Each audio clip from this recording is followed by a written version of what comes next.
All right. I'm Moses Bombo Tambasin. I'm in the state of Maryland, specifically in Baltimore. I have come here today to visit a friend, a brother of mine, in person of Dr. Lawrence Zumo. Dr. Lawrence Zumo, as many of you may know him or you are going to be getting to know him, he and his wife.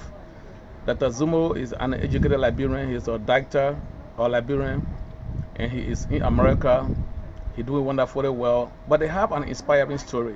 The story that will boost your energy wherever you are, what part of the world you are. So we are very happy to meet this couple, and that is why we took our time from Philadelphia to come here to introduce them to you so you can see what to do, and maybe you can see in your life if you need to add something to what you are doing. So let's walk in and meet Mr. So this is the business place. Mr. Zumo, Dr. Zumo, first of all, welcome. We are in your place and we just arrived. And welcome. What do you want to say to Liberian people in the world? Well, I'm very happy that you're to make it here because we are not here to show off. We would like to have a few points to tell our fellow Liberians that we too can do it. We have to go out with the dependency syndrome, and we want to show you a practical example of how that has been done. You hear through our story, through what we do here. I work as a neurologist. I teach. I consult at 4 hospitals. I studied in Hungary. My wife was in nursing and psychology school. She looked at it. She got education, but she said, "Well, I need to do more," and so she went to her roots. The roots were she was a sell Wheeler Market, Liberia. You sell fruits and gardens and materials so that you can start at the school until she want to live with somebody. And then well, can we then just begin to walk in and maybe and see, you know, just maybe meet the madam in question. So this is a business place, right? Yeah. There's a store here, a mixed-use grocery and liquor store. And this is your wife? My wife, yeah. Madam, welcome again. So can you just give us your name? I know you're Mr. Zumbo, I know that, and a little bit we are here to talk to you, and I know you have an inspiring information to give us. Well, my name is Janet, J-A-N-E-T, Zumo, Z-U-M-O, but my father named Peters from Basel, and I speak Basel, and both my husband and I will speak Basel. Okay, so we are very happy to be here at your business place, and so Dr. Zumo, as you were trying to go ahead to let the people know exactly, you know, who Dr. Zumo is, how you came to be where you are. This is your business place. I mean, is it just all that you do for a living? No, and then we'll come back to the madam. This is part of I work in the office, and then when I come in the afternoons, and I relieve her, and she goes to do her main bulk of work she does. You say you work in the office. What kind of work do you do I'm in the a office? neurologist, and a neurologist deals with people who have strokes, who have epilepsy, multiple sclerosis, who have brain cancers, who have numbness in their feet, and all this things, and a whole range of these things. And we treat patients from cradle to grave, means from day 1 to day 100, depending on where you are, the year 100, depending on where you are and what disease that you have. And I also teach, I do research, I do the discoveries and do patents, and we are working on that with the legal aspects. And I deal with people from abroad. I do consults in other countries, mainly Argentina, Korea, Nigeria, Mali, Hungary, where I do telemedicine in terms of trying to answer questions abroad. I do publishing. I have articles that I write. I answer questions, and some for a fee, but mainly for public education point of view. And that's what I do. And then when I come home, I stay with the kids. My wife goes and go to a building. She's a builder. Let's talk a little bit about how did you get to be a doctor. I mean, I know you. We are not being tribalistic, but historically, people want to know who you are, where you're from, and then how you got to be where you are, educational wise. Okay. My father is from Zoloa, Lopa County. He came with a railroad company, railroad company, and he followed that road and came to Bassa when they built the railroads and all the stuff between the Nimba, Bassa rail track. Then we were born there. I was born in Becustown in the 60s near Liberian Agriculture Company. And then we went to school, and it was the 6th grade. It was a good school, Catholic school. We worked very hard, we struggled very hard. Most of us, 90% of those who went to that school just remained there because they had no other help. My father always said, you got to be somebody like Mr. Bismarck Williams' children. they were all involved and they had different things, so he go there to inspire us. And after that, I struggled very hard to get to high school. I went to St. Patrick's High School, finished the school. As the first of the class, I had the scholarship to come to the U.S., but interestingly, because of our background, when we were in the air coming to the U.S., the scholarship was taken away from us. So we had to, since... Taken away from you? Yes, taken away from us because they felt that we were not people who should be on scholarship. So when I landed here, I landed flat on my feet. I didn't know what to do. I didn't have an idea. In America? Yes. At the airport, I have no idea. The only person who helped me was when Elder Fokin, may his name be blessed. He had a brother who looked for me at the airport and took me out of the house for 1 week. And the man said, well, this is all I can do for you. I can take you from there for 1 week, but there's a place, there's a lady who takes foreign students in, and then you can go and find a way. So I went and lived in that house. I have 4 or 5 months, no way to pay school fee, no way to pay the rent. So I had to cut the grass. Then they found association called the Friends of Amos Society, where the other Americans brought used clothes, brought books, and then food and all that, and then helped me. And I had to work, and they asked at the university that I have deferred tuition every semester. Like this semester, I cannot pay. Next semester, I pay for the last semester. So I did it until I finished my degree in biochemistry. I still get 2 degrees in biochemistry and microbiology, but money was so hard I couldn't make it, so I did it in biochemistry. Then luckily, I saw one guy from Hungary. He was called Dr. Zabotsky, and he was an enzymologist. And he saw me and said, I have seen someone, what do you do in the lab over there with Dr. Atkinson and Professor Boyer? That was before Professor Boyer became a Nobel laureate in chemistry. He said, I think we can invite you to Hungary to come and join us. And plus there'll be a medical school there. So I joined, I joined the team and went to medical school. And Hungary, being a country as it is, loved us for what we were, not for our tribe, not for our race. They have what you produce. So in 1 year, I was able to publish an important article, and then I represented Hungary at different countries in the Eastern Europe, in the Eastern Bloc. From there, I became part of the Hungarian system, and I had privileges to do many things. And when I finished my examination, I passed my examination in Hungary, part of it there. So that gave Hungarian pride that I could represent them, and they helped me. I got here the same two of the citizens. When you say here in America? Yeah, okay. Yeah, in America here. So then they were still with me for about 2 years, 18 months while I was in medical and residency in New York, and then I came back to the Hopkins, back and forth, and that's how I became doctor. But briefly, the interest was there, the environment was not there, but I had a good parental support and love, which inspired me, plus my basic, good, solid education that I had in the Catholic school system. That's what helped me, and Hungary just sealed the cake for me, and I'm happy for that process. Dr. Zumbo, thank you very much. You have an inspiring story, and despite what you went through, and I have been following your writings, even you wrote an article on the healthcare system in Liberia regarding that, and now I believe that seems to me that you have a lot to give to Liberia. I mean, from your explanation, how you were lacking, how you persevere, and how well you are, and you still have the love for our people back home in Liberia. So briefly, for the Liberians and other people listening to you specifically, what do you have to say regarding our healthcare system in Liberia, and you be a medical doctor, specifically neurologist? Do we have one in Liberia? I don't know. I don't think so. I don't think we have a neurosurgeon, but neurosurgeon is different from neurologist. A neurosurgeon in our own field is that he's a surgeon basically, not a neurologist, but that's part of it. So the answer to the question, the health care, we can help. But you see, we need willing minds and political will for us to get to our hands together. We've done some work together. We have, government has their own ideas and all that. And privately, we've discussed with people on these issues.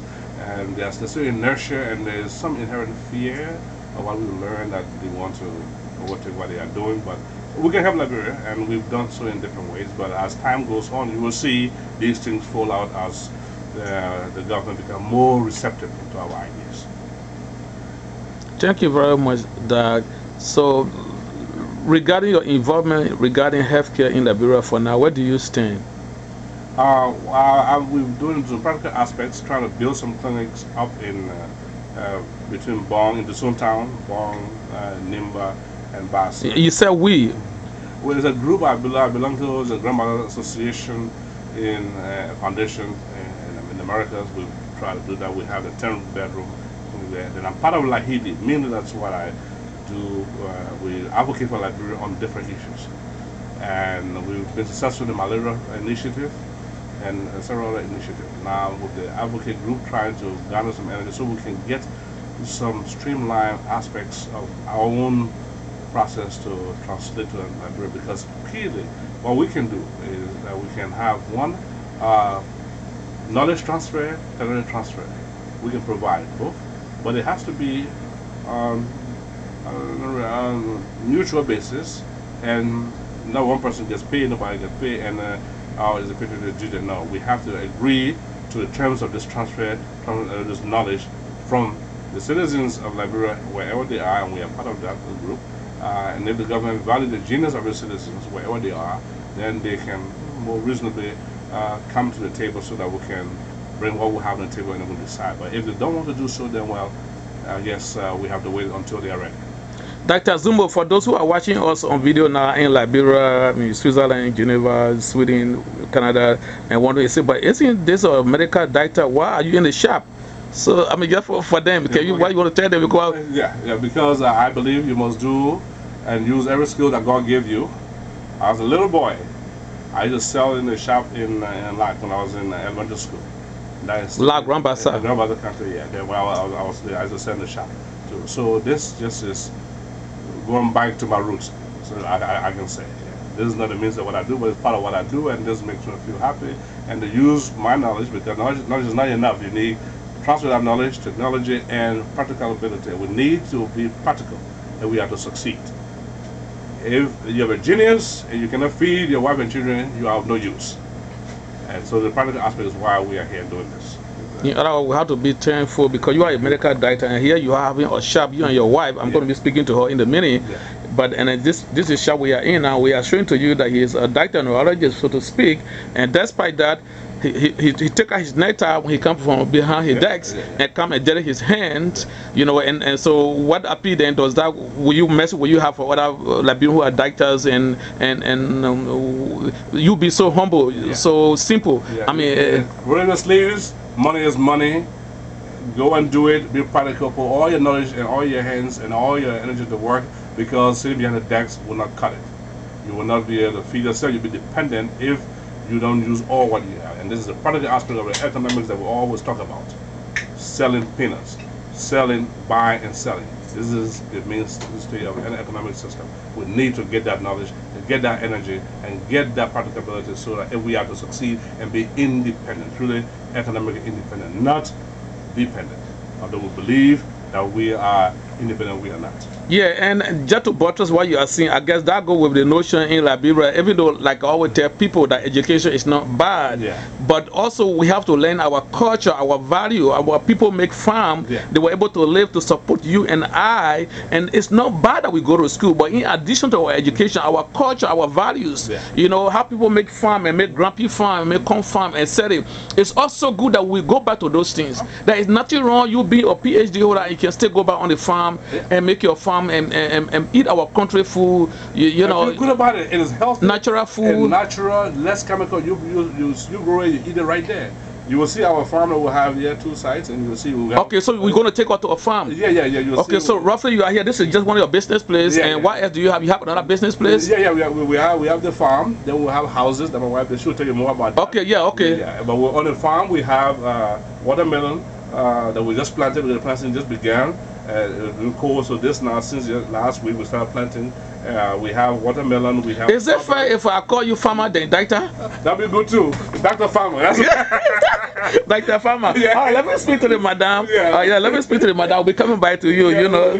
So, all right, I think I'll be calling you Dr. Farmer. As of today. Okay. Yeah, madam, welcome again. So, I'm very happy and impressed. Can you just tell them, like, you are speaking to Liberian people all around the world, both in Liberia. You want to say hi to your mom. I'm sure somebody's going to see you or your family there, you know, everywhere. And then we're happy to be here in Maryland today. Okay, thank you very much. For me, I mean, money is what makes this difference in the world. For us, my husband and I, we come from a poor family, and we said that we wanted to make a difference. So, for you to have money is a different thing. But you want to make difference in your life and be able to help somebody else. We send a lot of people to school in Africa, our family members, people we never met, and so I'm happy because I work hard. I work hard for my life, and my husband and I, we work hard to earn what we earn today, and we're able to look back for Mr. Zumo, can you say what it is? Yeah, okay. But where we started from, it's a long story. I was born in a little village way many way, going to Lock way there. So you're from Grand Bassa? Yeah, I'm from Grand Bassa. And you Bassa? Yeah, I'm Bassa. I speak it very well, and then later on, as a little girl, I went to live with the Dunn family, Eddie Dunn, and that's why I live protocol in Liberia today. Yeah, the chief of and his wife is Mrs. Dunn, Eileen Dunn, and that's where I went to. They sent me to school. You know, I was a little girl, wanted to learn something, wanted to make a difference. I really wanted to go to school, so they helped me, and then I got my visa. I came. And I've been going to school. From school, I started doing my little business. So what year did you come to America? I'm not cutting you off. You say you came. I came to America to go to school. That was the main purpose of it. That was like around what year? I came in 1986. Okay. January. Okay, go ahead. And then from there, my husband and I, we had a dream that we wanted to make a difference, and we followed our dream. And from there, I started doing business. I went to nursing school in psychology, and I started doing business. And when things were getting real rough, we pay our own school. So you went to nursing school. What did you do in school? Nursing school, are you like an RN, registered nurse? I was going to school for registered nurse and psychology, also at a double million. I paid my own school fee and everything. And how did you, when you say you pay your own school fee, how did you pay your own school fee? You work and go to school? I work and went to school. Okay. I worked in the night and went to school in the daytime, full time. Full time. And after that, my husband also going to school. We both went to school, you know, constantly. And after that, my husband finished school and he told us to move to Baltimore. Here? Yes, in Baltimore. We were living in California and we came in Baltimore. When we came in Baltimore, we slept on the floor. We slept on the bare floor. And from that point on, I started thinking, you know, how to do business. You know, I went around the city. It was only a few black people that were in business. And I said, look, I told my husband, I know how to sell well. Let me sell peanuts and soda, and we can provide, we can eat from our profit. So we started doing it, and then from there, I started having the knowledge how to build houses, and I rehab houses. And at this point, personally, you rehab, okay, rehab me to fix houses. That's right. In the Liberian English, right? We say you fix houses. I buy the old houses and break it down completely and build it again on my own. When you say on your own, you hire contractors to build it? I had a subcontractor, but I'm a lead contractor. I tell that means you yourself can do something, like you can lay tile, you can lay tile. I myself can do some, and I can help also. I'm the prime leader of the whole entire crew. I tell them what to do, how to do it, how to run it. And so how many houses do you have now up to today? Well, for now I got about 20 houses. 20 houses in Maryland? Yes, 20. And I get, from the 20 houses, I get apartment building, 3 units, 4 units, and single houses, three family dwellings.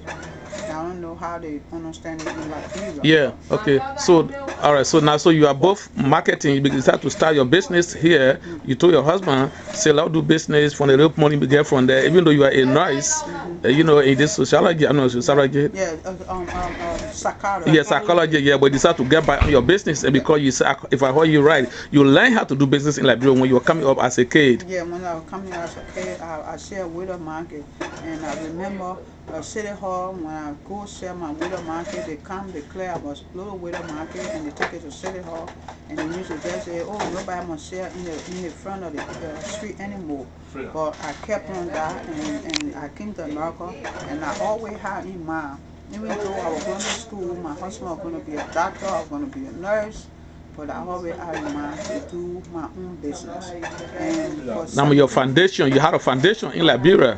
well, I built my own foundation in Liberia. Yeah. I sell my peanuts and widow market to sell myself to school. Then after some time, I sold it for 5 years. After some time, then I went to live with people to find the other way, you know, how to get it be, you know, so-called civilized. So when I came, I started thinking all the time what to do.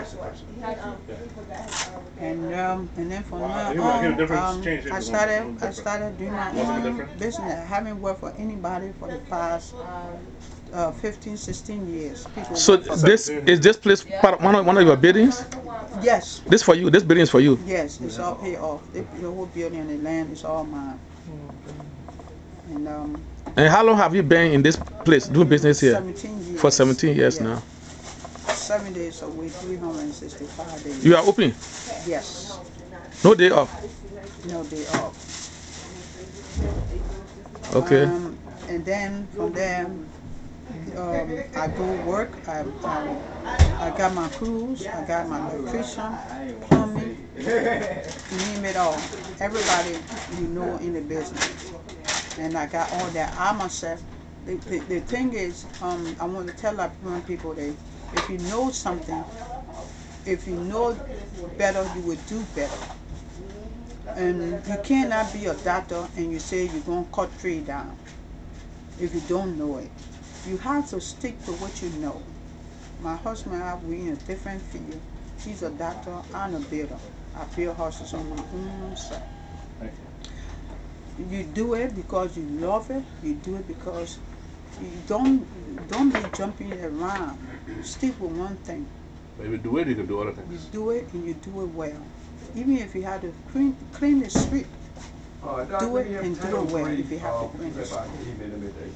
So I didn't know a lot of, when I started, I didn't know anything about the business. But the people that I work with, the people I hire for them to do the job for me, I started learning from them. And I learned from them, I knew it, I copied it, and it became my own. And now I'm telling them what to do, how I want it. So I will show you some of the houses, two of them, because there are 20 there, I can't go to order them right now.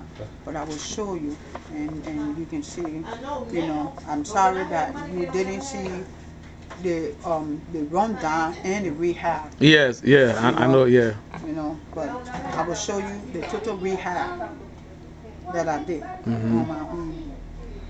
Okay, so yeah, we'll still be going around to go and see some of those places. So what message do you have for Liberian women, for Liberian